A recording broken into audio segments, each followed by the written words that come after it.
She and her twin son sat alone in the restaurant. The billionaire CEO sitting at the other table with his son was the man who shattered her heart, but was too ashamed to talk. "Is that him, Mom? The man who keeps staring at us?" Larimar Frost's hand froze midway to her water glass, her heart suddenly pounding against her ribs like a trapped bird. She didn't need to turn around to know who her son was referring to. She had felt his presence the moment he walked in, a visceral, electric awareness she had spent 10 years trying to forget. "Which man, Maddox?" she asked, voice carefully steady as she met her son's inquisitive gaze, those striking amber eyes so hauntingly similar to his father's. "That one." Maddox nodded discreetly toward the corner table. "The man in the gray suit with the boy.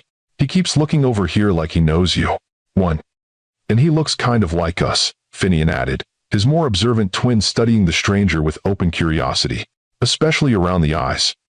"Have you ever had a moment when your carefully constructed world threatens to collapse in an instant? When the past you've buried suddenly rises before you in the most public place possible? This is the story of a woman who came face to face with the man who abandoned her when she needed him most, the father of her children who doesn't even know they exist.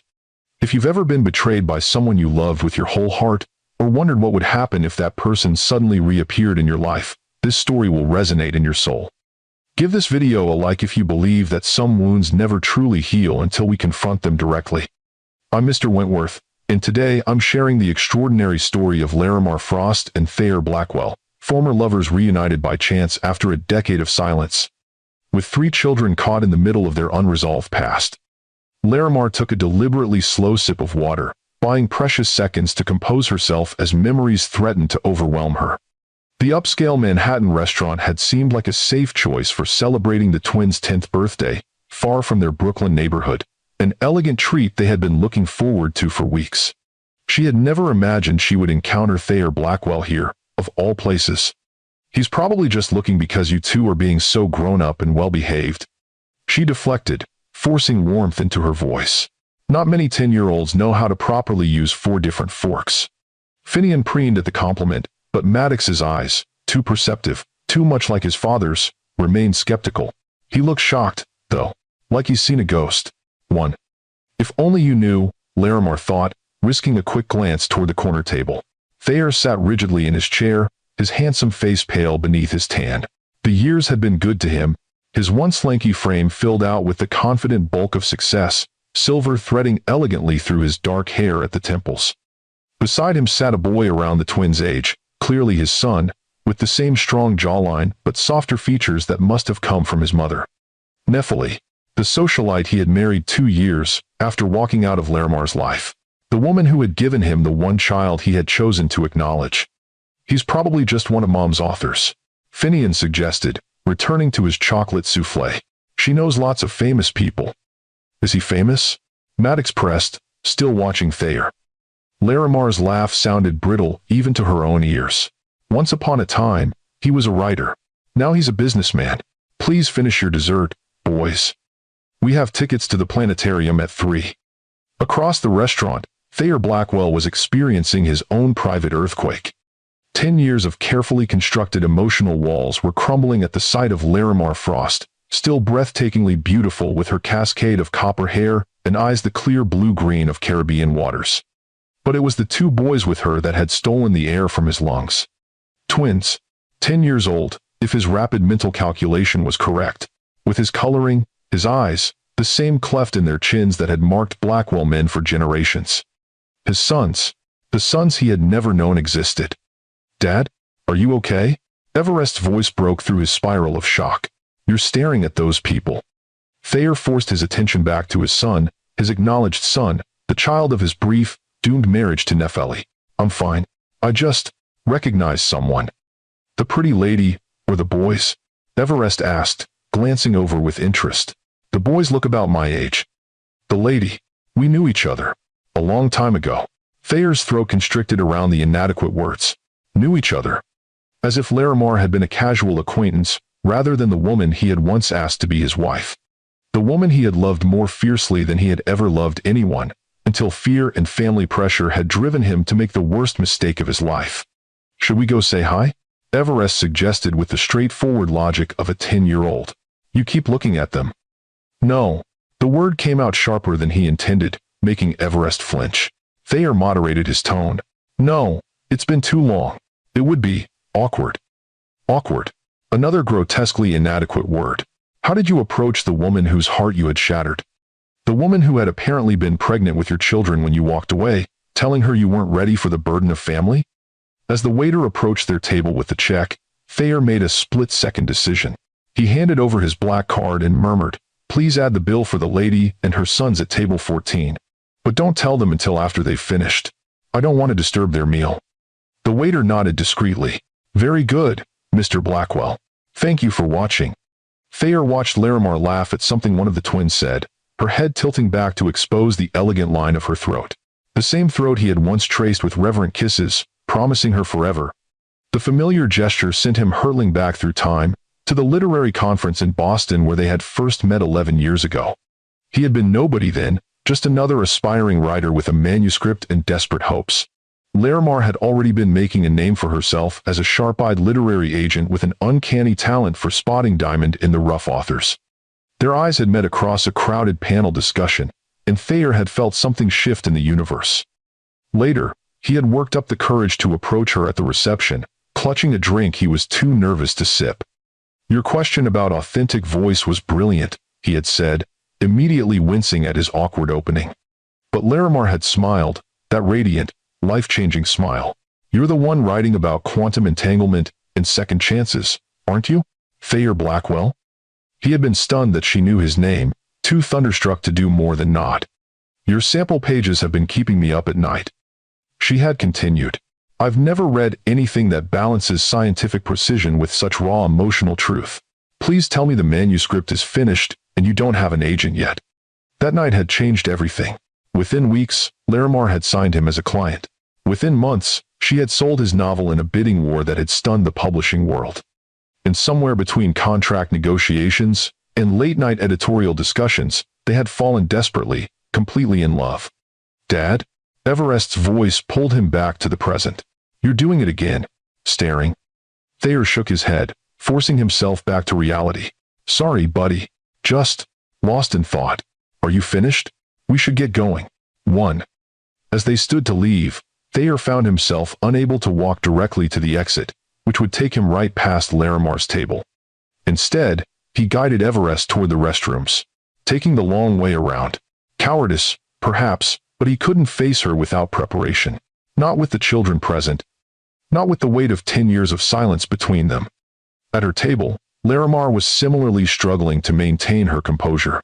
The twins, thankfully, had moved on to discussing their upcoming planetarium visit, giving her space to process the shock of seeing Thayer. She had known this day might come eventually. Manhattan was only so big, and Thayer's rise to prominence in the tech world meant his face occasionally appeared in the business publications she skimmed. But she had imagined their potential reunion happening at an industry event, perhaps, where she would be professionally armored. Not here, on her son's birthday, when she was emotionally vulnerable and the boys were right there to witness it. "Excuse me, Miss Frost." The waiter appeared at her elbow. "I wanted to inform you that your bill has been taken care of." Larimar frowned in confusion.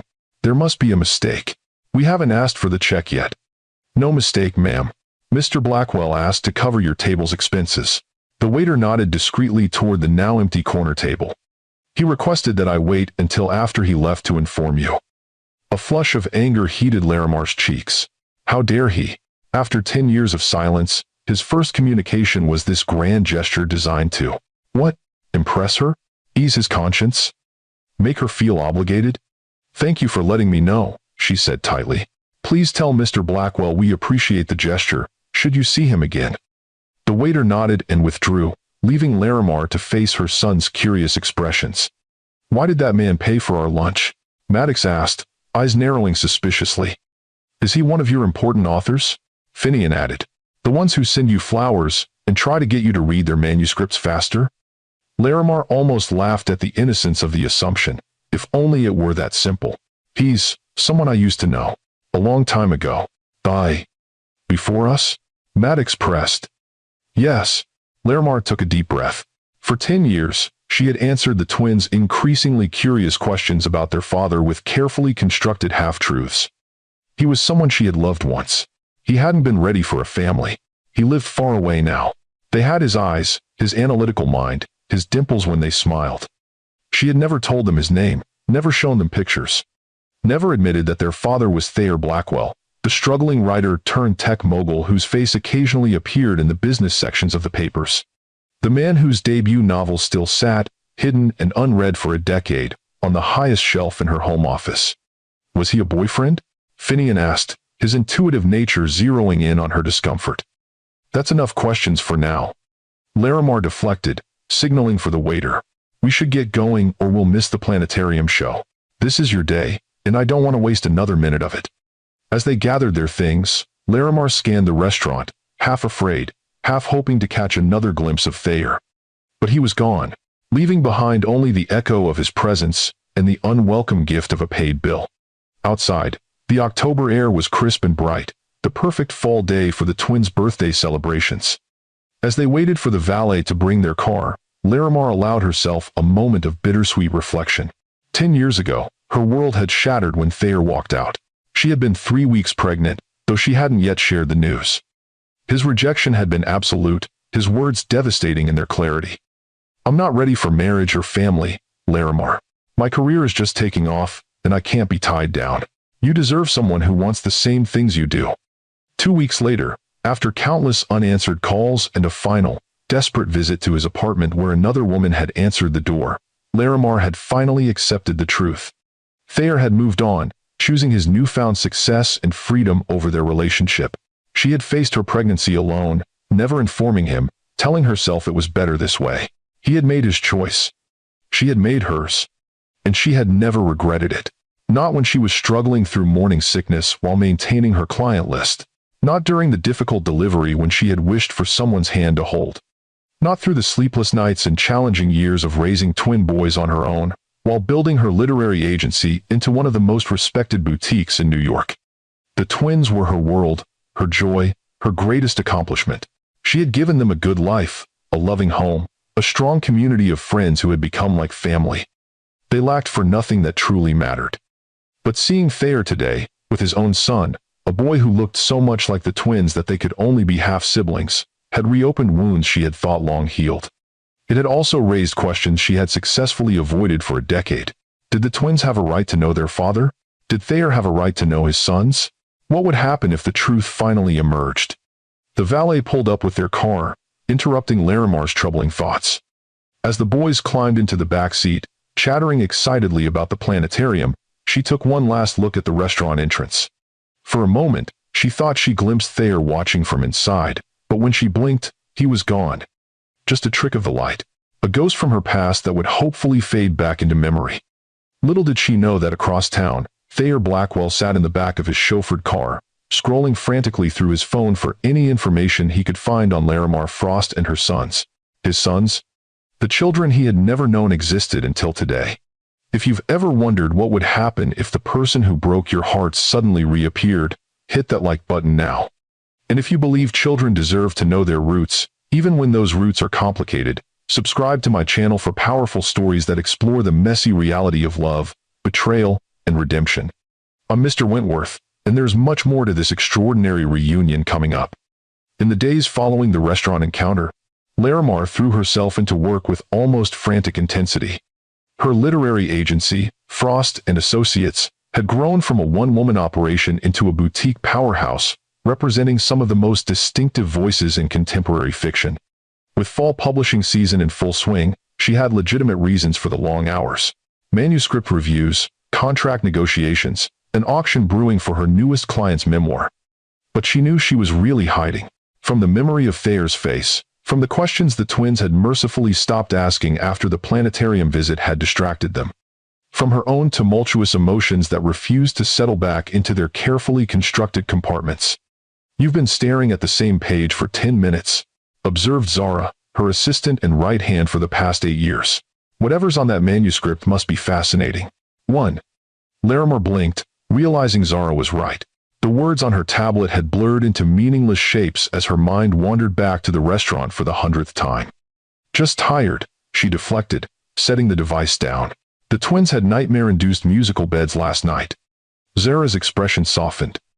She had been with Larimar since the boys were toddlers, watching them grow alongside the agency.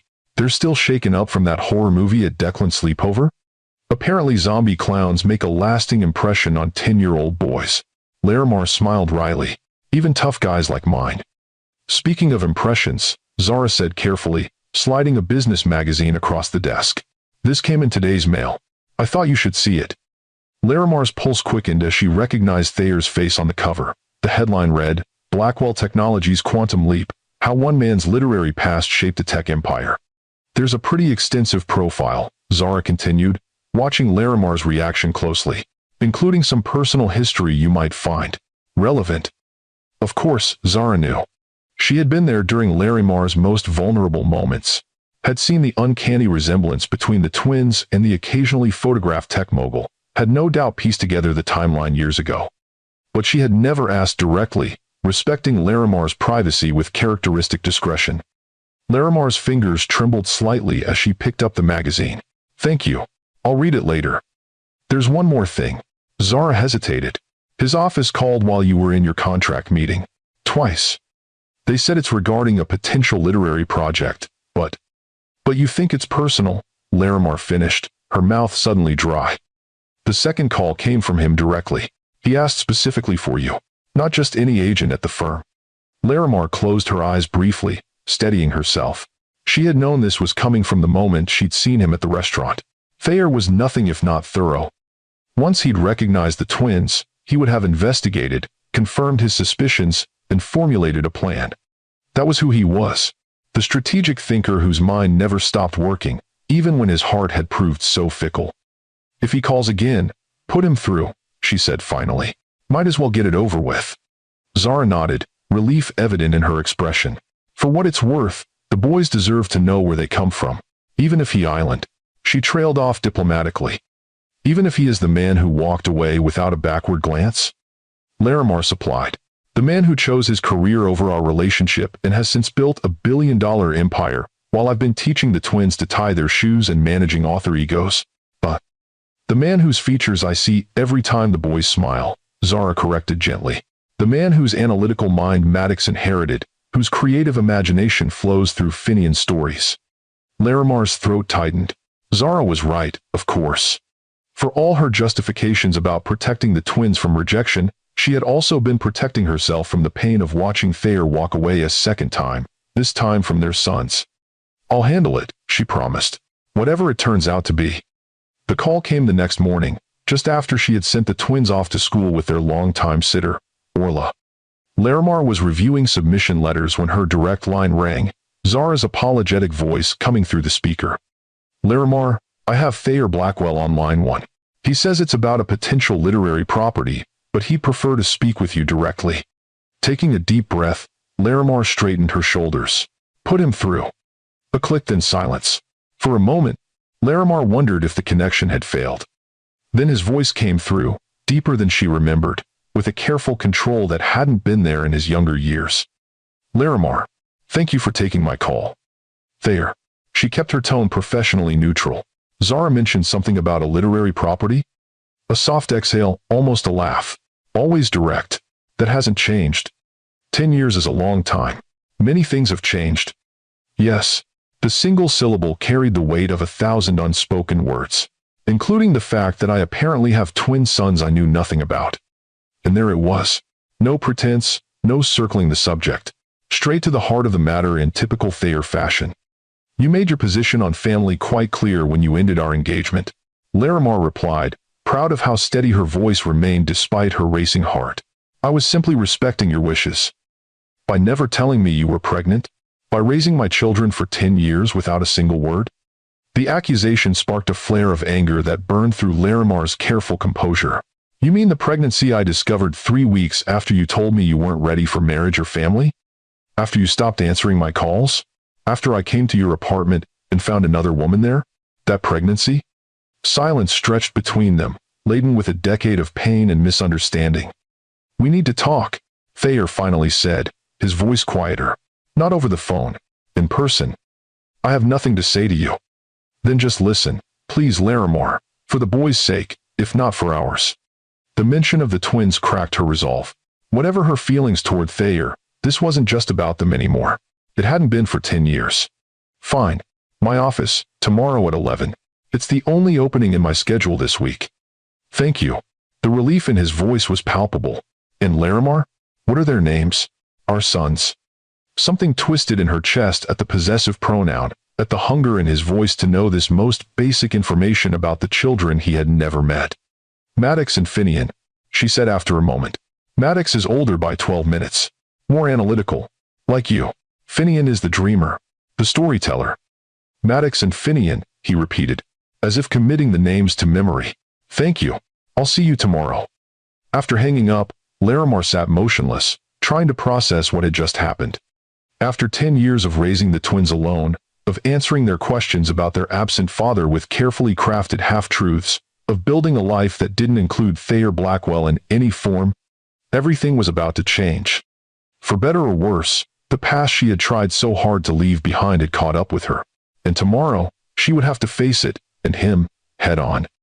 That night, after the twins were asleep, Larimar finally opened the magazine Zara had given her. The profile on Thayer was extensive, tracing his unlikely journey from acclaimed debut novelist to tech innovator and billionaire CEO.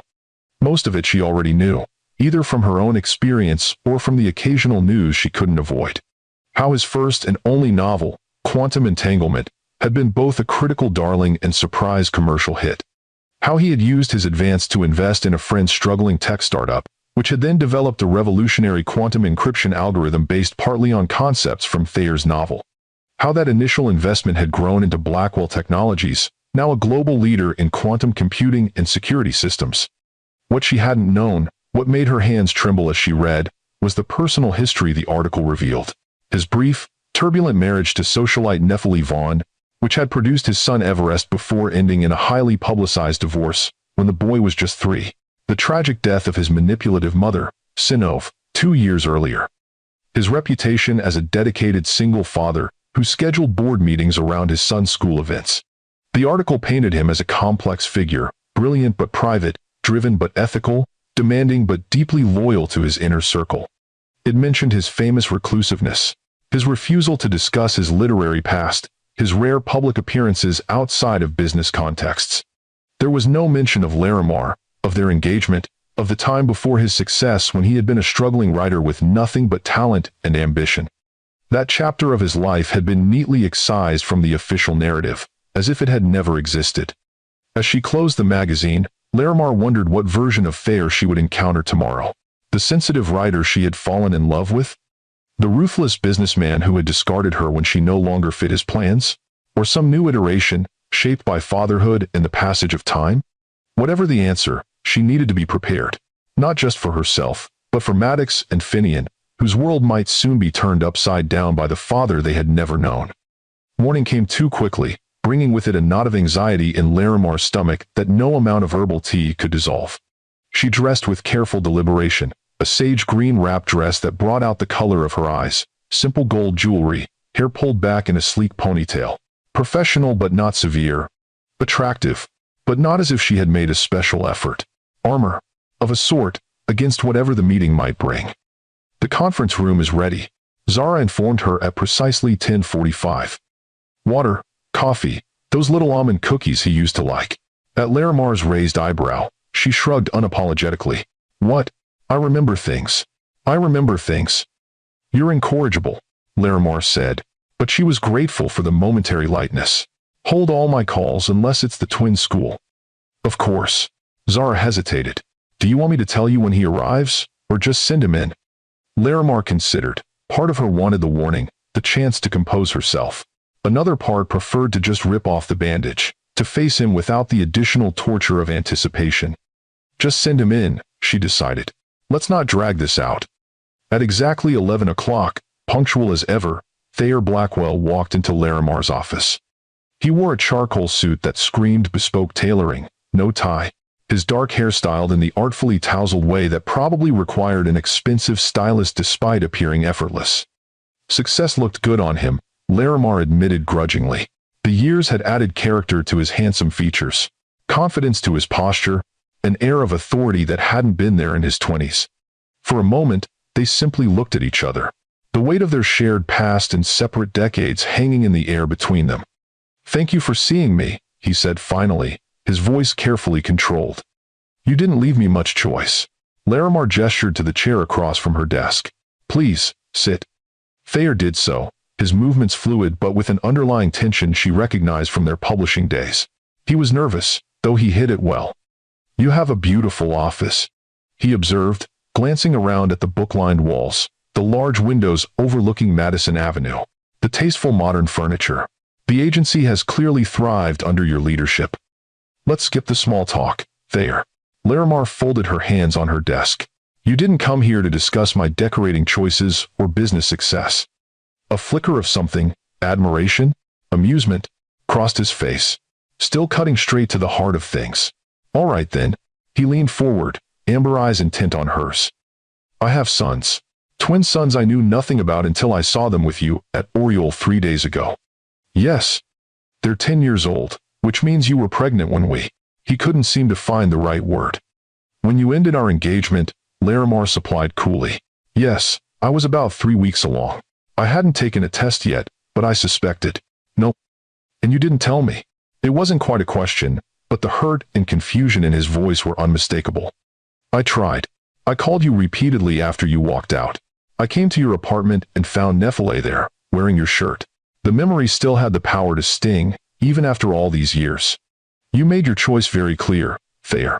You didn't want the burden of a wife or family holding back your career. So, when I confirmed the pregnancy, I decided to respect your wishes and handle it myself." "Handle it?" He broke off, a flush of anger coloring his cheekbones.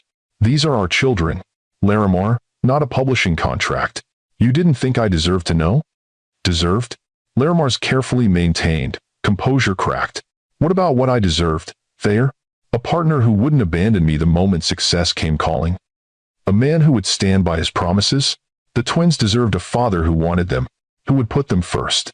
You made it abundantly clear that wasn't you." "I would have stepped up if I'd known," he insisted, jaw tight with suppressed emotion. "Whatever my failings in our relationship, I would never have abandoned my own children." "Really?" The man who told me, and I quote, "I'm not ready for marriage or family, Larimar. My career is just taking off, and I can't be tied down." That man would have embraced impending fatherhood with open arms? Thayer flinched as his own words came back to haunt him. "I was young, scared. Success hit so fast, and suddenly there were expectations. Opportunities I never imagined possible. I handled it badly. I know that. But it doesn't justify keeping my sons from me for 10 years. I was protecting them," Larimar said quietly, "from the pain of rejection, from being an obligation rather than a joy, from watching their father put everything else before them, the way you put everything else before us." A heavy silence fell between them. Outside, Manhattan traffic flowed 15 stories below, the sound muffled by the thick windows. Inside, the weight of a decade of separate lives, of choices made and paths not taken, pressed down on them both. "I have a son," Thayer said finally. "Everest. He's the same age as the twins, born just 4 months later." The confirmation of what she had already surmised still landed like a blow. For months after walking out on their engagement, he had not only moved on to Nephele but had started another family. The timeline spoke volumes. "I saw him at the restaurant," she acknowledged, keeping her voice neutral. "He looks like you." "So do Maddox and Finian." Thayer's expression softened slightly. "It was like looking at photographs of myself at that age. The moment I saw them, I knew." "What do you want, Thayer?" Larimar asked directly. "Why are you here? To accuse me of keeping secrets? To demand visitation rights? To satisfy your curiosity about the sons you never knew existed?" He met her gaze steadily. "I want to know my sons. I want them to know me, and their half-brother. I want to be part of their lives going forward, however you think is best for them." He paused, then added quietly, "And I want to apologize to you, Larimar, for everything." The sincerity in his voice caught her off guard. This wasn't the entitled billionaire demanding his rights. This was something closer to the man she had once loved, thoughtful, direct, capable of acknowledging his mistakes. "It's not that simple," she said, softening despite herself. "The twins have grown up without you. They have questions about their father, but they have a stable, happy life. Introducing you now would change everything for them. They deserve to know where they come from." Thayer argued. Who they come from? Don't they have a right to that knowledge, that relationship? And Everest deserves to know his brothers. Larimar had asked herself these same questions countless times over the years, especially as the twins grew older and their inquiries about their father became more specific. She had always told herself that protecting them from Thayer's rejection was more important than biological connections. But now, facing him across her desk, she had to confront the possibility that she had been protecting herself as much as the boys. "I need time," she said finally. "Time to think about how to approach this with Maddox and Finian. Time to process what this means for all of us." Relief washed over Thayer's features. "Thank you. That's all I'm asking for right now. A chance." He reached into his jacket and withdrew a business card, sliding it across the desk. "My personal number is on the back. Call me when you're ready to talk next steps." As he stood to leave, he hesitated, then added, "For what it's worth, Larimar, you've done an amazing job with them. From the little I observed, they're incredible boys. A testament to your strength and love." The unexpected praise brought a lump to Larimar's throat. "They are amazing. The best parts of both of us, I think." A shadow of regret crossed Thayer's face. "I've missed so much." "Yes," she agreed simply. "You have." After he left, Larimar sat motionless at her desk, turning his business card over in her fingers. The embossed front displayed his professional information. Thayer Blackwell, CEO, Blackwell Technologies. On the back, in his familiar handwriting, was a phone number and 2 words, "I'm sorry." How would the twins react to learning their father's identity? To discovering they had a half-brother? To suddenly having Thayer Blackwell, brilliant, wealthy, complicated Thayer, in their lives after a decade of absence? And how would she navigate co-parenting with the man who had broken her heart so thoroughly that she had never fully opened it again? Questions without easy answers. Decisions that would change all their lives irrevocably. That evening, watching Maddox and Finian at their homework, heads bent in identical poses of concentration, Maddox methodically solving math problems while Finian crafted an elaborate creative writing assignment, Larimar felt the full weight of her responsibility. These precious boys, her whole world, would soon face a truth that might hurt them, confuse them, or possibly enrich their lives in ways she couldn't predict. "Mom?" Finian looked up, catching her watching them. "Are you okay? You look sad." Perceptive as always, her sensitive son could read her moods better than anyone. "I'm not sad, sweetheart," she assured him, moving to ruffle his dark hair. "Just thinking about how lucky I am to have you both." "Is it about that man from the restaurant?" Maddox asked suddenly, his amber eyes, so like Thayer's, missing nothing. "The one who paid for our lunch?" "One." Larimar's breath caught. "Why do you ask?" "Because you've been different since then. Distracted. And you keep looking at us like..." He struggled to find the words. "Like you're worried about something." Finian finished for his twin. They were too smart, too observant, these sons of hers. Of theirs. Perhaps it was time for the truth, or at least the beginning of it. "The man at the restaurant is someone I used to know very well," she said carefully, sitting down between them at the kitchen table. "Someone who was once very important to me." "Was he our dad?" Maddox asked bluntly. Always the direct one. Larimar's heart pounded painfully against her ribs. "Yes," she admitted, the single word changing everything. "His name is Thayer Blackwell, and he would like to meet you both. If you've ever had to make a difficult decision about whether to let someone back into your life after they've hurt you deeply, hit that like button. And if you're wondering how Maddox and Finian will react to meeting their father for the first time and discovering they have a half-brother, subscribe to Lux Love Chronicles with Mr. Wentworth. The most emotional part of this family's journey is still to come, and you won't want to miss what happens when these children finally come face to face with the father they never knew. The silence that followed Larimar's revelation seemed to stretch for an eternity. Maddox and Finian stared at her with identical expressions of shock, their homework forgotten on the kitchen table between them. "Thayer Blackwell?" Finian finally whispered. "The tech guy? The one who's in your business magazine sometimes?" Larimar nodded, her throat tight with emotion. "Yes. Before he was in tech, he was a writer. That's how we met. I was his literary agent." "And he's really our father?" Maddox's analytical mind was clearly processing this information, connecting dots. The one who wasn't ready for a family? "The very same," Larimar confirmed, watching their faces carefully for signs of distress. "Is that why you looked so weird at the restaurant?" Finian asked. Because you saw him there? Yes, I hadn't seen him in person for 10 years. It was unexpected. Did he know about us? Maddox's question went straight to the heart of the matter, as his questions often did.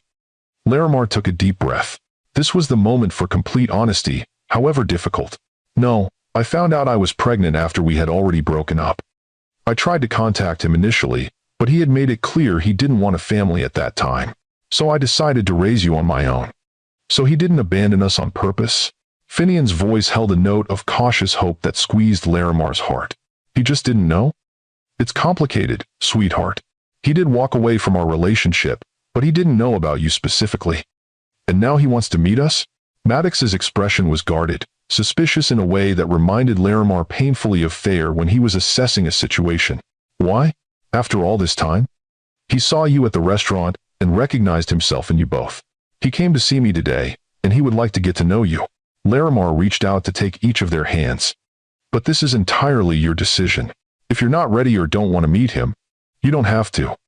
The twins exchanged one of their mysterious looks, communicating in that silent language that had fascinated Larimar since their infancy. The boy who was with him, Finian said slowly. Is he? His son, Larimar confirmed gently. Your half-brother. His name is Everest. So he did want a family, Maddox concluded, a hint of hurt in his voice. Just not with us. Life isn't that simple, Maddox. People make choices they later regret. They grow and change. Larimar squeezed his hand. When Thayer and I were together, we were very young, and his career was just beginning. He wasn't ready for the responsibility then. But he is now? Finian asked. He says he island, and he's been raising Everest as a single father for several years now. Another silent exchange passed between the twins. I think I want to meet him, Finian said finally. And Everest too. I've always wanted a brother besides Maddox. Hey, Maddox protested, but without heat. You know what I mean. Finian bumped his brother's shoulder. Someone new. Someone who might be like us. More. Maddox was quiet for a moment, his amber eyes, so like Thayer's, thoughtful. I have questions for him, he said finally. Things I want to know. Things. Larimar nodded, understanding completely. For years, the twins had stored up questions about their father, about his likes and dislikes, his talents and traits, about why he wasn't in their lives. Now they had a chance to ask those questions directly. I'll arrange it, she promised. But I want you both to understand something very important. She waited until she had their full attention. No matter what happens with Thayer, no matter what relationship develops between you and him, nothing changes how much I love you. Nothing changes our family. We're still us, the three of us, no matter what. We know that, Mom, Finian said with the simple confidence of a child who has never doubted his mother's love. Yeah, duh, Maddox added with 10-year-old eloquence. You're our mom. He's just some guy who happens to be our biological father. The casual dismissal brought a small smile to Larimar's lips, even as she wondered how long that attitude would last once they actually met Thayer. Their father was many things, but just some guy had never been one of them. When can we meet him? Finian asked, already moving past the shock to excitement. I'll call him tomorrow, and we'll arrange something. Larimar pulled both boys into a tight hug. I love you both so much. You know that, right? We know, Mom, they chorused, hugging her back before wriggling free with the typical distaste for prolonged affection that had recently developed. Later that night, after the twins were asleep, Larimar sat on her balcony overlooking the twinkling lights of Brooklyn. She had moved to this brownstone when the twins were toddlers, carefully renovating the space into a warm, book-filled home that reflected their literary tastes and creative spirits. Every corner held memories of their life together. The height marks on the kitchen doorframe, the framed finger paintings in the hallway, the overflowing bookshelves in every room. Would Thayer's entry into their lives change all that? Would his wealth and status make their comfortable but modest lifestyle seem inadequate by comparison? Would the twins be dazzled by the trappings of his success, drawn to the father who could offer them material advantages she couldn't match? With trembling fingers, she reached for her phone and the business card she had placed beside it. It was nearly midnight, too late for a professional call, but this was far beyond professional now. This was about their children. He answered on the second ring, his voice alert despite the hour. Larimar? I told them, she said without preamble. About you. They want to meet you. She heard his sharp intake of breath. Thank you. The two words carried the weight of a decade of absence. When? This weekend, if you're available. Somewhere neutral, I think. Not your office or our home. Of course. He was quiet for a moment. Would they be comfortable meeting Everest at the same time? Or would that be too much at once? Larimar considered the question. I think they're actually curious about him. Finian specifically mentioned wanting to meet his brother. Brothers, Thayer corrected gently. Everest has been asking about them non-stop since the restaurant. I've told him what little I know. What have you told him about me? About why he didn't know about his brothers until now? Thayer sighed, the sound carrying clearly through the phone. The truth, or as much of it as a 10-year-old can understand. That I made mistakes when I was younger. That I didn't know about Maddox and Finian until now. That their mother had raised them beautifully on her own. And he accepted that? He has questions, like any child would. But Everest Island, remarkably adaptable. After his mother left, he learned to take life's complications in stride. The mention of Nephili's absence sparked Larimar's curiosity, but she pushed it aside. Thayer's relationship with his ex-wife wasn't her concern. Saturday, she decided. There's a place called Riverside Park near us. It has a good playground, open space. The boys like it there. Riverside Park sounds perfect. What time? 11? We could bring lunch. Make it casual. I'll be there. Thayer paused, then added, Thank you, Larimar, for giving me this chance. For raising our son so well. For everything. The sincerity in his voice threatened to crack the walls she had built around her heart over the past decade. Don't thank me yet, Thayer. This is just the beginning of a very complicated journey. I know, but it's a journey I never thought I'd get to take. So thank you for opening the door. After they hung up, Larimar remained on the balcony, gazing at the stars barely visible through the city's light pollution. What would Saturday bring? Joy, pain, connection, disappointment? All she knew for certain was that their carefully constructed life was about to change fundamentally. She could only hope it would be for the better. Saturday dawned clear and crisp, a perfect October day. Larimar woke early, too anxious to sleep, and found the twins already up and dressed, their nervous energy manifesting in unusual tidiness and cooperation. We made breakfast, Finian announced proudly, gesturing to the somewhat lopsided pancakes on the table. And we didn't even burn down the kitchen, Maddox added with a grin. I'm impressed, Larimar said. Taking in their carefully chosen outfits, Maddox in his favorite blue button-down, Finian in a graphic tee featuring constellations. They had even attempted to tame their perpetually disheveled dark hair. You two look very handsome. Do you think he'll like us? Finian asked suddenly, vulnerability breaking through his excitement. He'd be a fool not to, Larimar assured him, pulling him into a quick hug. You're the most amazing boys in New York. In the world, Maddox corrected with mock seriousness. In the universe, Finian topped him, their familiar game lightening the moment. They arrived at Riverside Park 30 minutes early, giving the twins time to burn off some nervous energy on the playground while Larimar set up their picnic on a nearby table. She had packed their favorites, turkey and avocado sandwiches, apple slices with caramel dip, the chocolate chip cookies they had baked together the night before. Normal food for what would be a profoundly abnormal day. At precisely 11 o'clock, punctual as ever, Thayer appeared at the park entrance with a boy beside him. Everest was slightly taller than the twins, with the same dark hair but features that must have come from his mother, softer, with a straight nose rather than the slightly crooked one that Thayer and the twin shared. Larimar's breath caught as she watched father and son approach. Thayer had dressed down for the occasion in jeans and a casual sweater, though the watch on his wrist probably cost more than her monthly mortgage payment. His expression was a complex mix of apprehension, hope, and barely contained emotion. Mom, Maddox called from the playground. Is that them? Larimar nodded, waving the twins over. They approached cautiously, falling into step on either side of her like bookends. Larimar, Thayer said when they reached speaking distance, his voice carefully controlled. Thank you for arranging this. Thayer, she nodded, then looked at the boy beside him. And you must be Everest. It's nice to meet you. Nice to meet you too, Miss Frost. Everest replied with the polished manners of a child raised in privilege. His eyes, however, were fixed curiously on the twins. These are my sons, Larimar said, placing a hand on each boy's shoulder. Maddox and Finian. Our sons, Thayer corrected quietly, his amber eyes, so like the twins, drinking in the sight of the boys. "Hello, Maddox. Hello, Finian. I'm very glad to finally meet you." The four of them stood in awkward silence, studying each other with undisguised curiosity. It was Everest who broke the tension, stepping forward with childish directness. "So you're my brothers," he said, looking between the twins. "That's pretty cool. I always wanted brothers."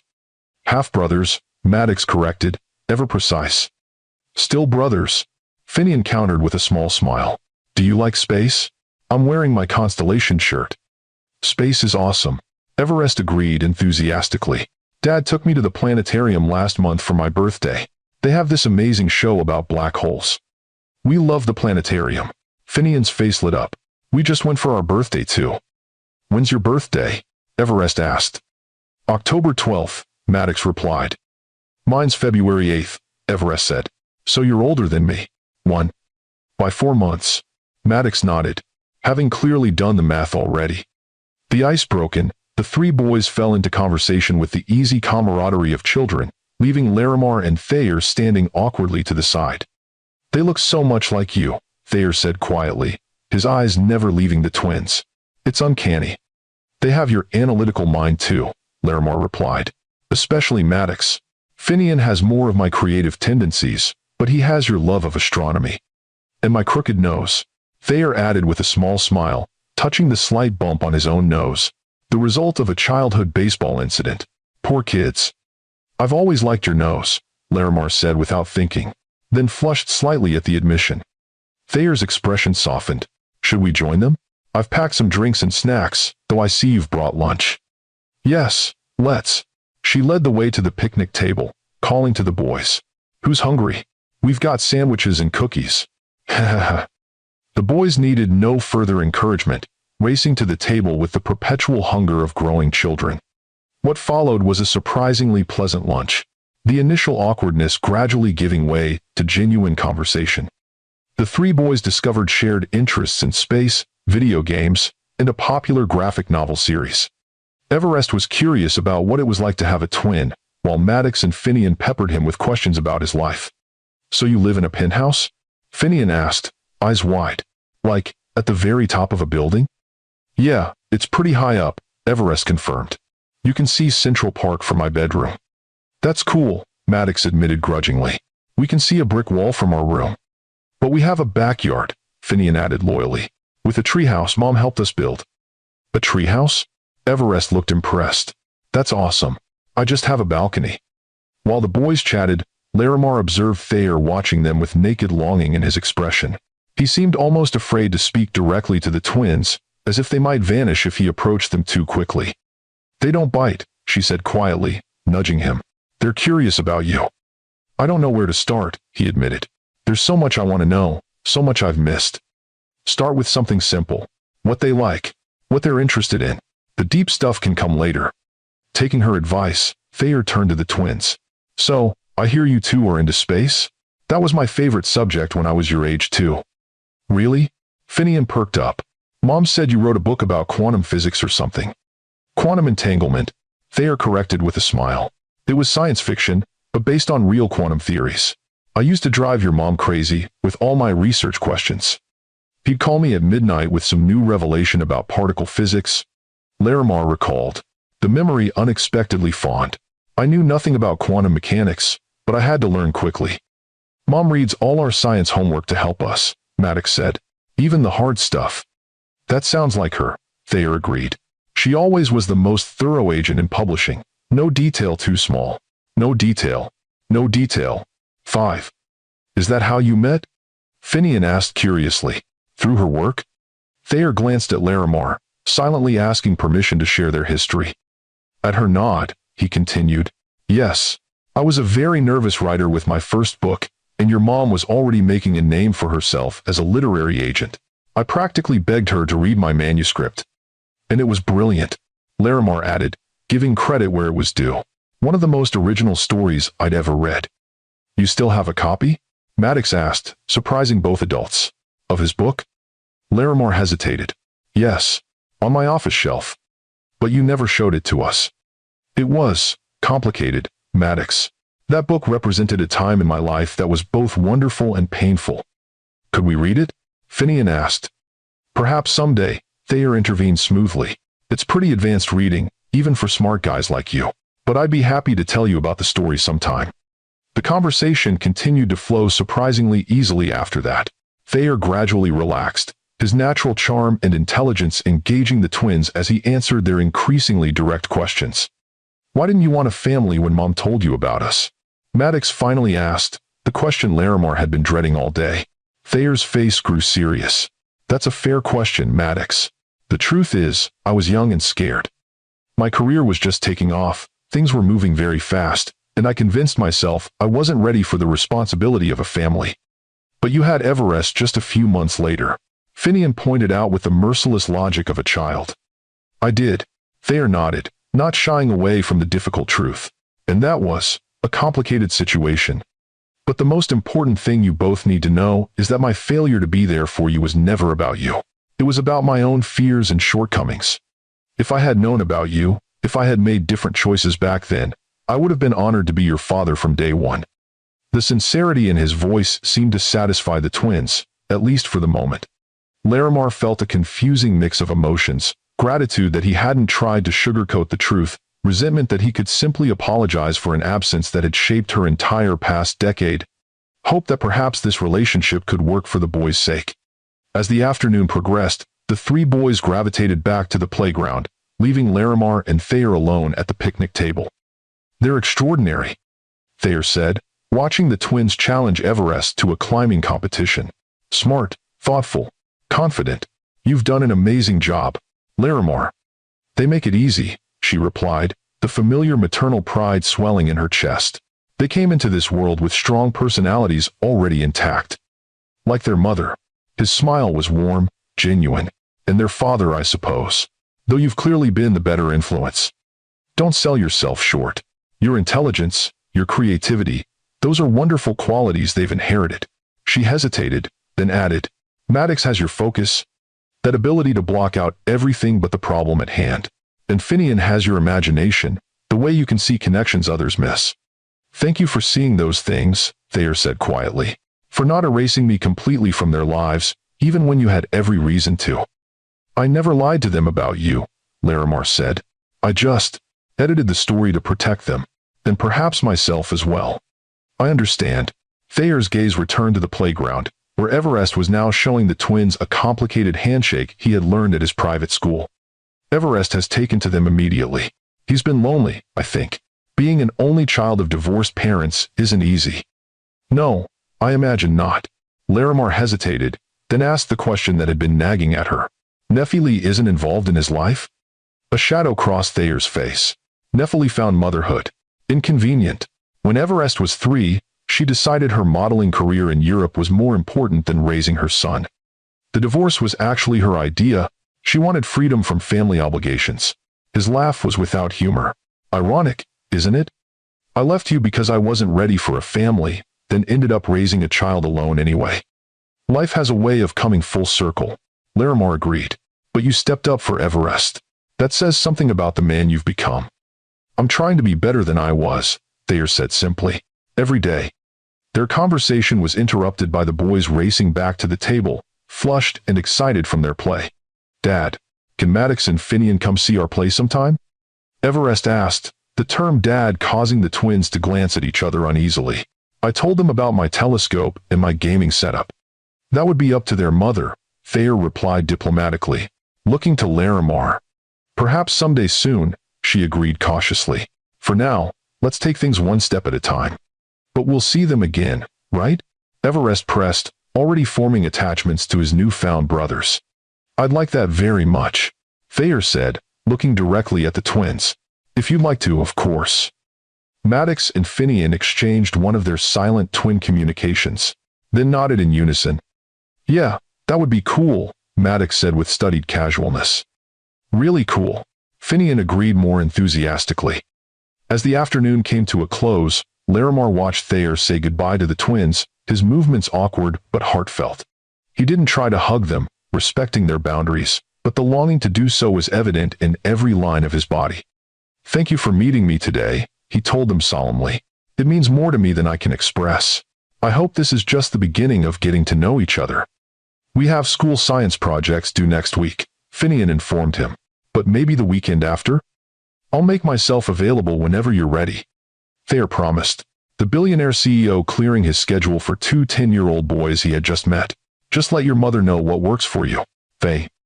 On the way home, the twins were uncharacteristically quiet, processing the momentous day in their own ways. What did you think? Larimar finally asked as they approached their brownstone. He's not what I expected, Maddox said thoughtfully. He's normal, for a billionaire. I mean, Everest is cool, Finian added. He knows all the same games we do, even though he goes to that fancy private school. And Thayer? What did you think of him? Another twin exchange of glances. He seems like he really wants to know us, Finian said. Like, for real. Not just because he thinks he should. Not. He has your book on his shelf too, Maddox revealed. Everest told us. The one he wrote. He keeps it in his office where he can see it every day. This unexpected information caught Larimar off guard. The thought of Thayer preserving that connection to their past, displaying the book that had brought them together, stirred emotions she had long suppressed. He made a big mistake, didn't he? Finian asked suddenly. Leaving you. Leaving us. Yes. Larimar answered honestly. He did. But people make mistakes, especially when they're young and scared. The important thing is whether they learn from those mistakes and try to do better. Do you think he has? Maddox's penetrating gaze reminded her so much of Thayer that it made her heart ache. I think he's trying, she said carefully. Time will tell if he's truly changed. Are you still mad at him? Finian wanted to know. For what he did? Larimar considered the question seriously. Not as mad as I was, she admitted. Anger fades over time if you let it. And holding on to it only hurts you in the end. But you don't love him anymore? Maddox pressed, always getting to the heart of things. That's a very complicated question, sweetheart. Larimar chose her words carefully. The young man I loved doesn't exist anymore. We've both changed too much. But I can appreciate the good father he seems to be to Everest, and I'm willing to see if he can be a good father to you boys as well. This answer seemed to satisfy them, and the conversation turned to more immediate concerns. Homework, dinner plans, and an upcoming school field trip. But Larimar knew this was just the beginning of the complex navigation they would all face in the weeks and months ahead. That night, after the twins were asleep, she found herself drawn to her office bookshelf. There, on the highest shelf, was a first-edition hardcover of Quantum Entanglement by Thayer Blackwell. She hadn't opened it in 10 years, couldn't bear to read the words that had once meant so much to them both. Now, with trembling fingers, she pulled it down and opened the cover. The inscription inside caught her breath. To Larimar, who saw these words before anyone else and believed in them, in me, when I barely believed in myself. All my love, always. Thayer. The handwritten dedication blurred, as tears filled her eyes. Once, she had believed those words with her whole heart. Once, always, had seemed not just possible but inevitable. How naive they had both been. How young, how hopeful, how unprepared for the test that success and fear would bring. Closing the book gently, Larimar replaced it on the shelf. The past was the past. What mattered now was finding a way forward that put the twins' needs first, that built something constructive from the ruins of what had once been. Over the next few weeks, a cautious routine began to establish itself. Thayer and Everest would meet the twins every other weekend, sometimes for outings to museums or parks, sometimes for meals at neutral restaurants. Larimar was always present, maintaining her role as gatekeeper and protector, watching carefully for any signs of distress from the twins. But the boys seemed to be thriving under the new arrangement. They enjoyed Everest's company immensely, forming the kind of instant bond that children often do, unencumbered by the adult's complicated history. And gradually, tentatively, they were warming to Thayer as well. It helped that he approached them with genuine interest rather than forced affection. He asked about their school projects, remembered details about their friends and activities, brought books or games that aligned with their interests. He never tried to buy their affection with extravagant gifts or experiences, seeming to understand instinctively that authenticity mattered more than impressiveness. He's different than I expected, Larimar admitted to Zara one day at the office, after her assistant inquired about how things were progressing. More grounded, despite all his success.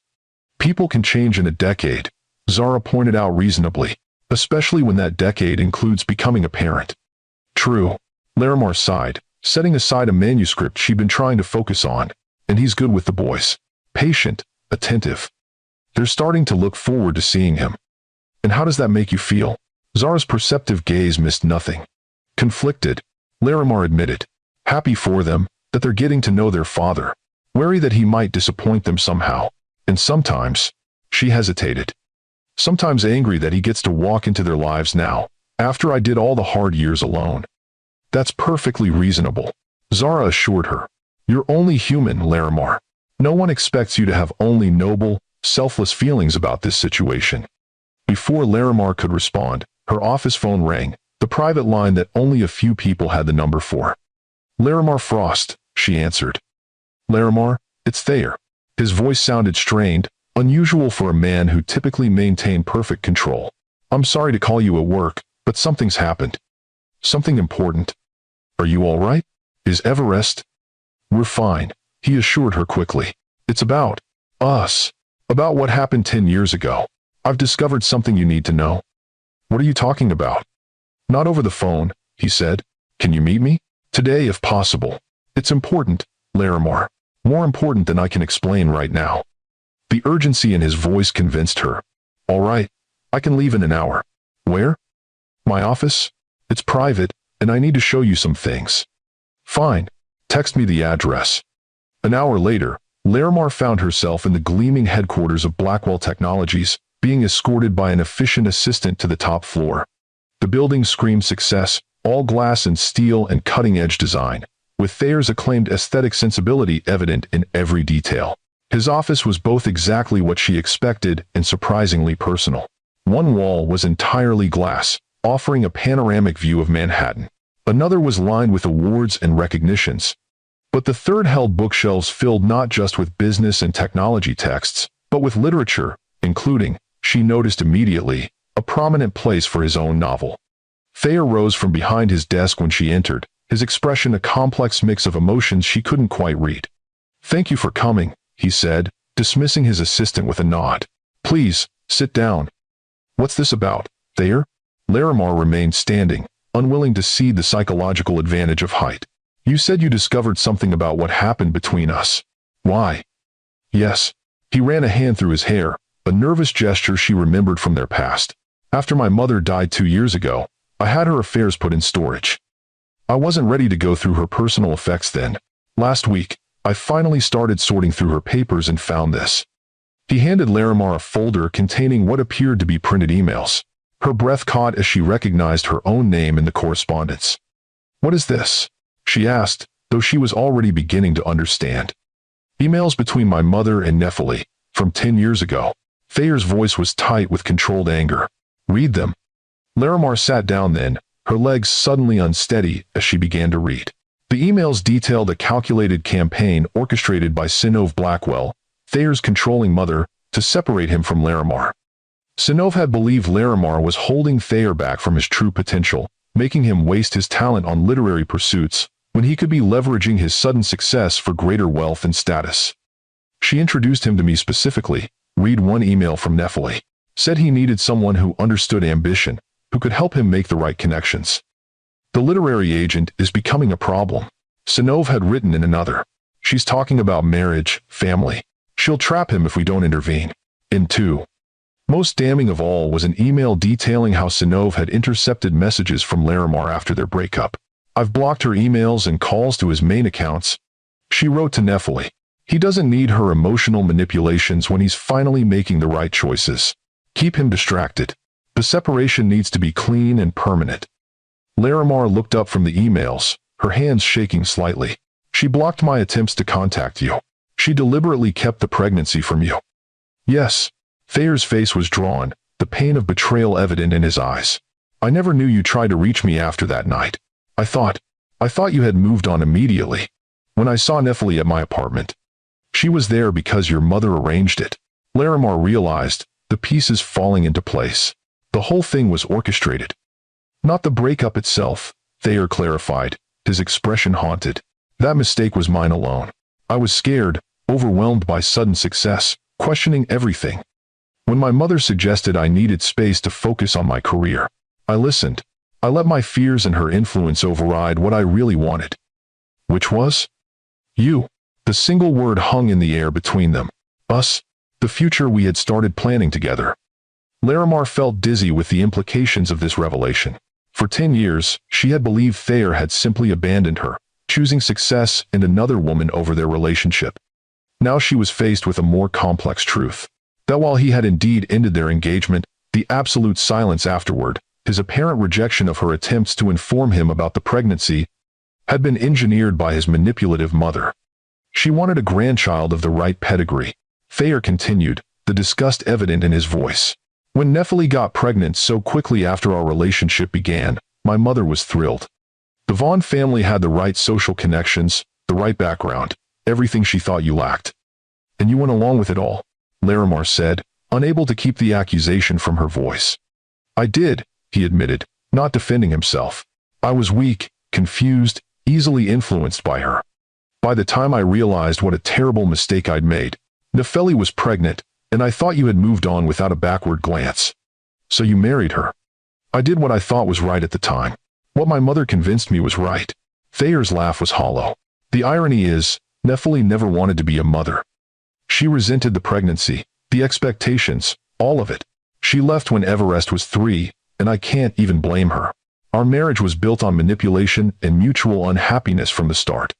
Larimar sat in stunned silence, trying to process everything she had learned. The betrayal was deeper than she had ever imagined, but also different. Thayer's abandonment had been his choice, but his continued absence from her life and their children's lives had been, at least in part, engineered by another. Why are you showing me this now? She finally asked. What do you want from me, Thayer? Understanding, perhaps. Not forgiveness. I don't deserve that yet. He moved around the desk to stand closer to her. I want you to know that while I made the initial mistake of ending our engagement, I never knew you tried to tell me about the pregnancy. I never knew about the twins. If I had, his voice broke. If I had known, nothing could have kept me from them. Not my mother, not Nephili, not anything. You can't know that for certain, Larimar challenged. You were very clear about not wanting a family when you ended things. I was young and terrified. Success had hit so fast, and suddenly there were expectations, opportunities, pressures I'd never imagined. He shook his head. But knowing I had children with you, would have changed everything. I would have fought through my fear for them. As you did for Everest, Larimar acknowledged, remembering how he had stepped up as a single father when Nephili left. Yes, being a father changed me fundamentally. Made me reassess every priority, every value my mother had instilled in me. Thayer sat on the edge of his desk, his expression open and vulnerable in a way she hadn't seen in years. I'm not asking you to forgive me, Larimar, but I am asking you to believe that I never, ever would have abandoned our children if I had known they existed. Larimar looked at the evidence before her, at the man before her, and felt the foundations of a decade of anger begin to shift. Not crumble. The pain and abandonment had been real, regardless of the machinations behind them, but shift, allowing room for a more nuanced understanding of what had transpired. The twins should know this, she said finally. Not all the sordid details, but the essence. That you didn't know about them, that you were prevented from knowing. Thank you, Thayer said quietly. That means more than I can express. I'm not doing it for you, Larimar clarified. I'm doing it for them. They deserve to understand their own history. Of course. He hesitated, then added, there's something else. Something I've been working on since I found out about the twins. He handed her another folder, this one containing legal documents. Larimar scanned them, her eyes widening as she realized what she was reading. A trust for the twins? Educational funds? This island. She looked up in shock. This is over $20 million. It's a start, Thayer said simply. It can never make up for the years I missed, but it can secure their futures.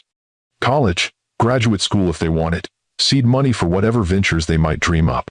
We don't need your money, Thayer. I know you don't. You've provided beautifully for them without any help from me. This isn't about need. It's about what's rightfully theirs. His expression was earnest, almost pleading. Please, Larimar, let me do this one thing for them. Let me give them the security that should have been theirs from birth. Larimar studied the documents more carefully. The trusts were structured conservatively, with the twins unable to access the principal until age 25 except for educational expenses. There were no strings attached, no control mechanisms beyond standard fiduciary protections. "I'll think about it," she said finally. "This isn't a decision I can make on the spot." "Of course. Take all the time you need." Thayer's relief was evident. "And Larimar, thank you for hearing me out. For being willing to consider a different truth than the one you've believed for so long." As she left his office, Larimar felt as though the ground beneath her feet had shifted. The narrative she had constructed over 10 years, of Thayer's callous abandonment, of his clear choice against family, had been complicated by these new revelations. Not erased, not excused, but complicated. What would this mean for their fragile co-parenting arrangement? For the twins' developing relationship with their father? For her own carefully maintained emotional distance from the man who had once been the center of her world? Time would tell. For now, she had 2 boys waiting at home who deserved to know a truth more complex but perhaps less painful than the one she had shared until now. The conversation with the twins that evening was difficult but necessary. Sitting in their cozy living room, with rain pattering against the windows and mugs of hot chocolate warming their hands, Larimar carefully explained what she had learned. "So, he didn't know about us at all?" Finian asked, eyes wide. "His mom kept it a secret?" "Yes," Larimar confirmed. "I tried to contact him after we broke up, but his mother intercepted my messages. She thought I wasn't good enough for him and wanted to keep us apart." "That's messed up," Maddox declared with the straightforward moral clarity of a 10-year-old. "Grandparents aren't supposed to do stuff like that." "No, they're not," Larimar agreed, her heart aching at the thought that the twins had been deprived not only of a father but of grandparents as well. Sinov was gone, and Larimar's own parents had died before the twins were born, leaving them with no extended family beyond Thayer and Everest. "Is that why he looked so shocked when he saw us at the restaurant?" Finian asked, connecting the dots. "Because he didn't know we existed?" "Exactly. Seeing you two was the first time he realized he had sons besides Everest." The twins exchanged one of their silent communications. "So it wasn't really his fault?" Maddox asked cautiously. "That he wasn't around when we were little?" Larimar chose her words carefully. The initial breakup was his choice. He did decide he wasn't ready for marriage or family at that time. But not knowing about you specifically, that wasn't his fault. That was his mother's doing. "And now he wants to be our dad?" Finian's voice held a mix of hope and uncertainty. "He wants to be part of your lives, yes. In whatever way feels comfortable to you both." Larimar reached out to take their hands. "But I want you to understand something very important.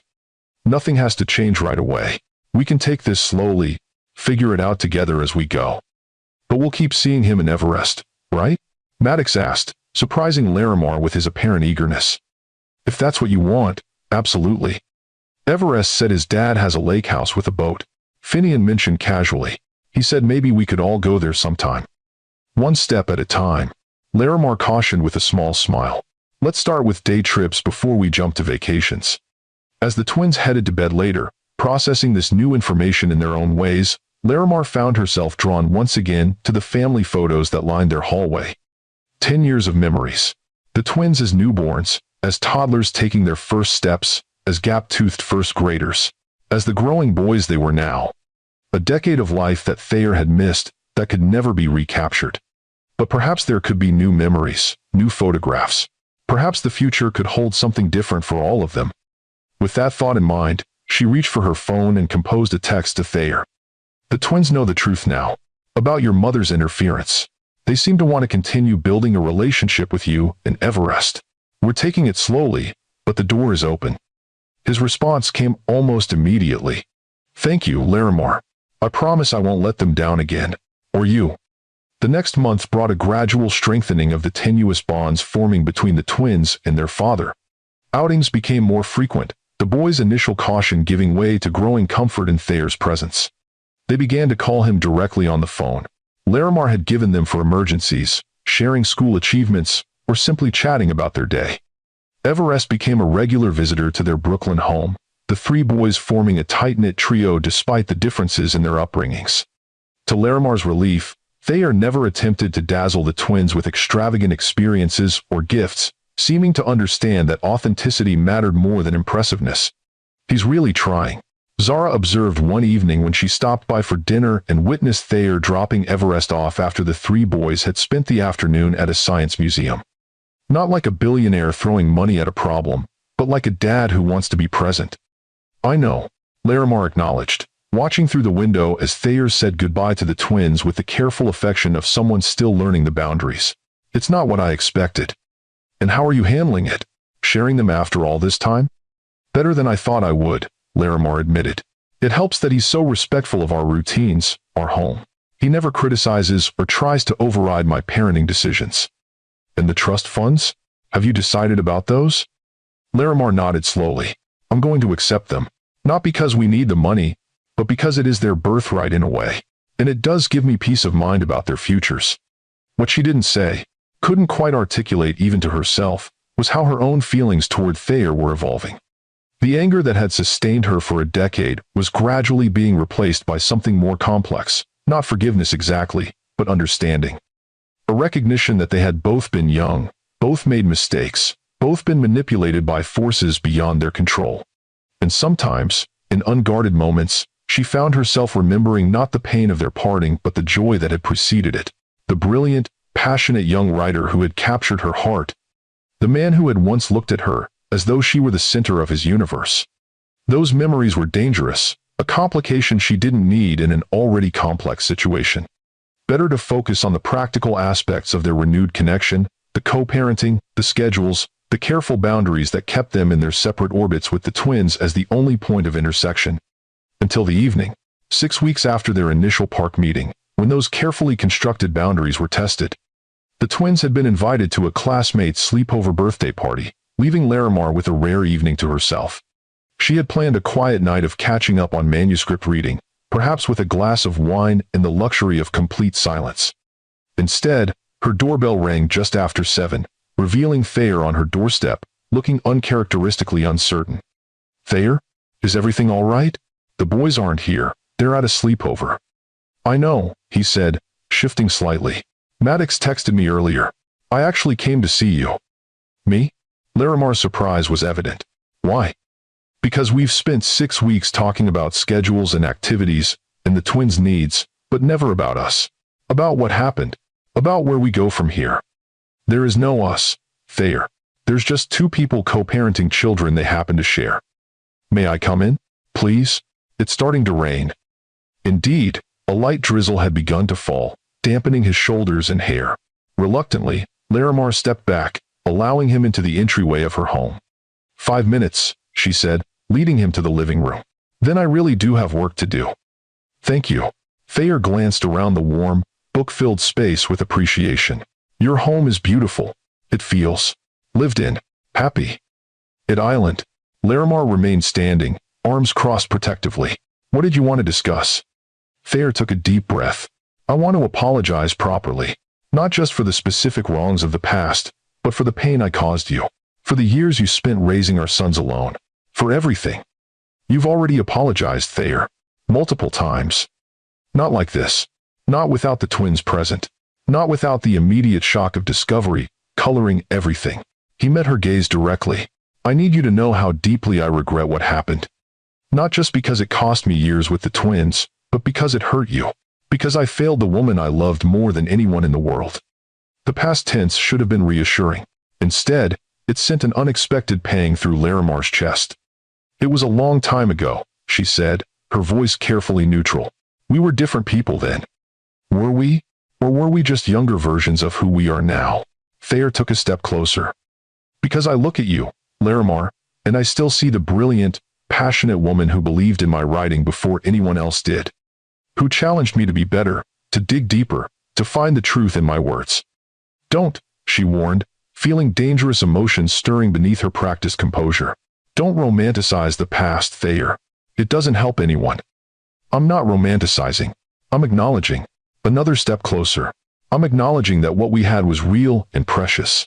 That I threw it away out of fear and weakness. That not a day has gone by in 10 years when I haven't thought of you, wondered where you were, if you were happy. Stop.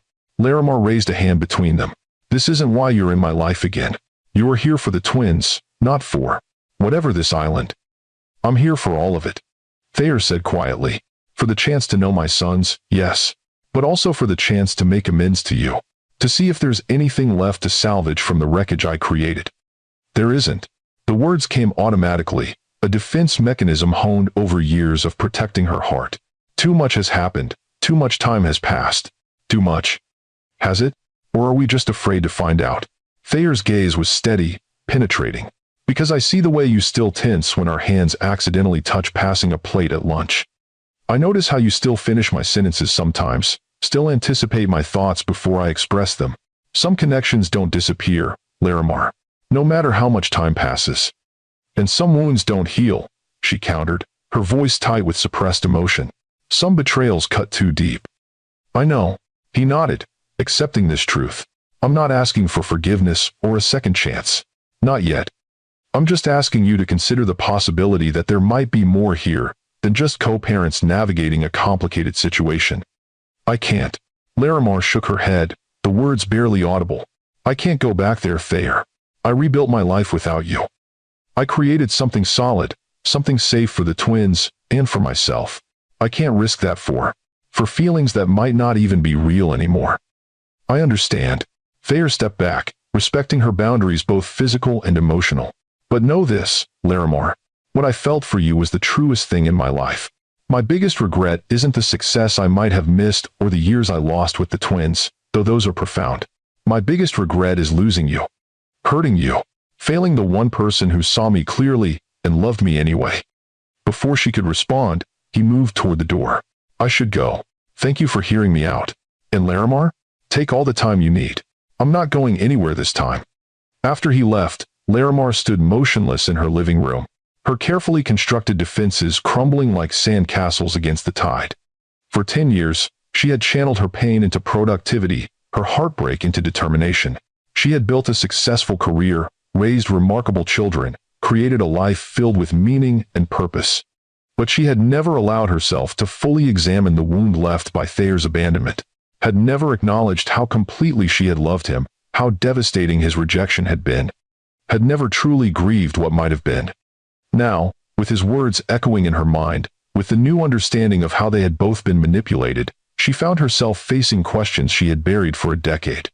Could there be a way forward that wasn't just about co-parenting?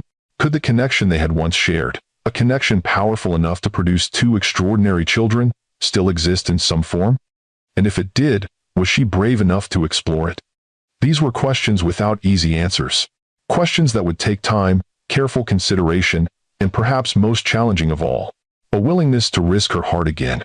For now, she would focus on what was certain, her love for the twins, their growing relationship with their father and half-brother, the delicate new family configuration they were all navigating together. The rest would unfold in its own time, revealing whether the past could be not just reconciled but perhaps, in some new form, redeemed. If you believe that some relationships deserve a second chance, or if you've ever had to navigate complicated family dynamics, hit that like button. And if you want to see how this family's journey continues to unfold, subscribe to Lux Love Chronicles with Mr. Wentworth. The road to healing is rarely straight, but it's always worth traveling, especially when children's hearts are involved. 1 year later. Mom, Dad's here with Everest. Finian's excited call from the front door brought a smile to Larimar's lips as she finished setting the dining room table. The casual use of Dad still caught her by surprise sometimes, though the twins had been calling Thayer that for several months now. It had happened naturally, without discussion or declaration, just a gradual shift from Thayer to Dad that seemed to satisfy something deep within all of them. Tell them to come in, she called back, straightening the centerpiece, a handmade creation from the boys featuring autumn leaves and pine cones from their recent hiking trip. The past year had transformed their lives in ways Larimar could never have predicted that day in the restaurant when she first spotted Thayer across the room. What had begun as cautious, supervised visits had evolved into a genuine family connection, with Thayer and Everest becoming integral parts of the twins' world. The revelation about Sinov's manipulation had been a turning point, allowing both Larimar and Thayer to view their shared past with more nuance and less bitterness. Not erasing the pain or the mistakes, but providing context that made forgiveness possible. Something smells amazing, Thayer said as he entered the dining room, a bottle of wine in one hand and a bouquet of lilies, Larimar's favorite, in the other. The boys' cooking experiment was successful? Moderately, Larimar laughed, accepting both offerings. The kitchen may never recover, but the lasagna is actually quite good. We followed Grandma Rose's recipe exactly, Maddox informed his father proudly, referring to Larimar's late mother whose handwritten recipe cards were family treasures. Except when Finn decided to experiment with the spices. It needed more basil. Finian defended himself. Art is about intuition, not just following rules. Cooking is science, not art, Maddox countered, the familiar argument bringing smiles to the adults' faces. It's both, Everest declared diplomatically, having learned to navigate the twins' good-natured debates over the past year. Like Dad's work, part technology, part creative thinking. Why? Well said, Thayer approved, ruffling his son's hair. Now, who's going to give me the tour of this famous vegetable garden I've been hearing so much about? The three boys immediately volunteered, leading Thayer to the small backyard where their summer project, an elaborate raised bed garden, had produced a surprising bounty of tomatoes, herbs, and leafy greens. Larimar watched through the kitchen window as Thayer listened with genuine interest to their explanations, asking questions and admiring their handiwork with the attention he once reserved for billion-dollar tech acquisitions. It still amazed her how completely he had restructured his life to prioritize fatherhood. He had delegated day-to-day operations at Blackwell Technologies to a trusted leadership team, maintaining strategic oversight, but stepping back from the relentless pace that had once defined him. He had purchased a brownstone just 10 blocks from Larimar's, creating a home where the twins had their own rooms for their increasingly frequent stays. He attended school events, coached Maddox's chess club, read Finian's stories with the same careful attention he once gave to business proposals. In short, he had become the father the twins deserved, present, engaged, genuinely invested in their lives and happiness. And somewhere along the way, as she watched this transformation, Larimar's carefully guarded heart had begun to thaw. It hadn't happened all at once. There had been no dramatic reconciliation, no sweeping declarations. Just small moments of connection, accumulating over time. Shared laughter at the twins' antics. Quiet conversations after the boys were asleep. The gradual rebuilding of trust, one day at a time. Their first kiss, tentative, questioning, had come 6 months after that rainy night when Thayer had appeared on her doorstep. They had been co-chaperoning a school field trip to the Museum of Natural History, the boys racing ahead to the dinosaur exhibit, leaving them momentarily alone beside a display about quantum physics. "This reminds me of your book," Larimar had said, gesturing to the exhibit on entanglement, the theory that once two particles interact, they remain connected regardless of distance or time. "Some connections can't be broken," Thayer had agreed, his gaze steady on hers. "Only temporarily suspended." Boom. And then, with the hesitation of someone approaching something precious and fragile, he had leaned forward and brushed his lips against hers. A question, not a demand. An invitation, not an assumption. She had surprised herself by responding, by allowing herself to feel what she had denied for so long, that beneath the pain and anger, the love had never truly died. It had simply gone dormant, waiting for the right conditions to bloom again. Since then, they had been cautiously exploring this renewed connection, taking things slowly for the sake of the boys and their own healing. No dramatic gestures, no moving in together, no rushing to recapture what had been lost. Just the patient building of something new from the foundations of what had come before. "Dinner's ready," Larimar called through the open door, bringing the garden tour to a close. As they gathered around the table, 3 excited boys describing their latest school projects, Thayer listening with genuine interest, Larimar watching the family she never thought possible. She felt a sense of completion she had not experienced in years. Not perfection, there were still complex emotions to navigate, still moments of doubt or remembered pain. But a wholeness that honored both the difficult journey and the unexpected destination. Later, after dinner was cleared, and the boys were engrossed in a board game in the living room, Thayer joined Larimar on the back porch, where she sat wrapped in a light blanket against the October chill. "They're plotting world domination in there," he observed with a smile, nodding toward the house where excited voices could be heard debating strategy. "Everest and Finian have formed an alliance against Maddox." "Poor Maddox," Larimar laughed, "always outnumbered by the dreamers. He'll hold his own. He always does." Thayer sat beside her on the porch swing, careful to maintain a respectful distance. Even now, with their relationship slowly rekindling, he never presumed, never pushed beyond what she was ready for. "Thank you for dinner, for including us in your Sunday tradition." "They wanted you here," Larimar said simply. "They're proud of that garden, proud of the meal they helped create. They wanted to share it with you. And you? Thayer asked quietly. Did you want me here too? Larimar met his gaze in the gathering twilight. Yes, she admitted. I did. The simple acknowledgement hung between them, weighted with all that had been lost and found. I've been thinking, Thayer said after a moment, about everything that's happened this past year, about the incredible gift you've given me by allowing me into the twins' lives, into your life. It wasn't entirely altruistic, Larimar pointed out. They needed to know you, to understand where they come from. Still, you could have made it much harder. You had every right to. He took a deep breath. And I've been thinking about the future, about what comes next for all of us. Thayer. Not a proposal, he assured her quickly, reading her sudden tension. I know we're not there yet, may never be there. I'm talking about something more practical. Such as? The boys are getting older. Their activities are multiplying. The back and forth between our houses works for now, but it's not ideal long term. He hesitated, then continued.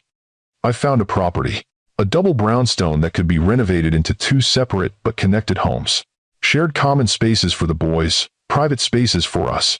A solution that gives everyone both togetherness and independence. Larimar stared at him, caught between surprise at the practicality of the suggestion and wariness at what it might imply. You want us to live together, but separately? I want us to consider a living arrangement that puts the boys' needs first while respecting where we are in our relationship. Thayer's expression was earnest, thoughtful. No pressure, no expectations beyond what naturally develops between us. Just a practical solution to the logistical challenges we're facing. No. It was such a Thayer suggestion, innovative, efficient, addressing multiple needs simultaneously. And yet, beneath the practicality, she sensed the deeper yearning he rarely expressed directly anymore, the hope for a future where they might be a true family in every sense. I need to see this property, she said finally, to think about what it would mean for all of us. Of course. Take all the time you need. His smile was gentle, patient. We've learned the hard way what happens when we rush important decisions. Yes, we have. Larimar pulled her blanket tighter against a sudden breeze. But we've also learned that sometimes the greatest mistakes can lead to unexpected gifts. Thayer's eyes softened with understanding, like 3 remarkable boys who make every day an adventure. Exactly. She smiled, the expression reaching her eyes in a way it hadn't for years when Thayer was concerned. And perhaps other gifts as well, still being unwrapped, still revealing themselves day by day. I can be patient, Thayer said quietly. Some things are worth waiting for. Inside, the boys' excited voices rose in celebration as someone, likely Maddox, judging by the triumphant tone, claimed victory in their game. The sound drew answering smiles from both adults, a shared moment of parental pride and joy. Whatever the future held for them romantically, they had already achieved something precious and unexpected, a family knitted together from painful fragments, stronger at the broken places. Not the family they had once imagined in their youth, but perhaps something better. Something tempered by experience, deepened by struggle, illuminated by the hard-won wisdom that comes only through loss and redemption. As they rose to join the boys inside, Thayer's hand brushed Larimar's, a touch that might have been accidental but lingered just long enough to suggest intention. And Larimar, to her own mild surprise, found herself turning her palm to meet his, their fingers intertwining in the gentle, tentative way of those discovering that some connections, once formed, never truly break. They only wait for the right moment to reveal themselves again. If this story touched your heart, please subscribe to Lux Love Chronicles with Mr. Wentworth for more powerful narratives about love, forgiveness, and family. Comment below with your thoughts on whether some mistakes can truly be redeemed, and how we navigate the complex terrain of blended families and second chances. Remember that even in our darkest moments, unexpected joy may be waiting just around the corner, if we have the courage to open our hearts to its possibility.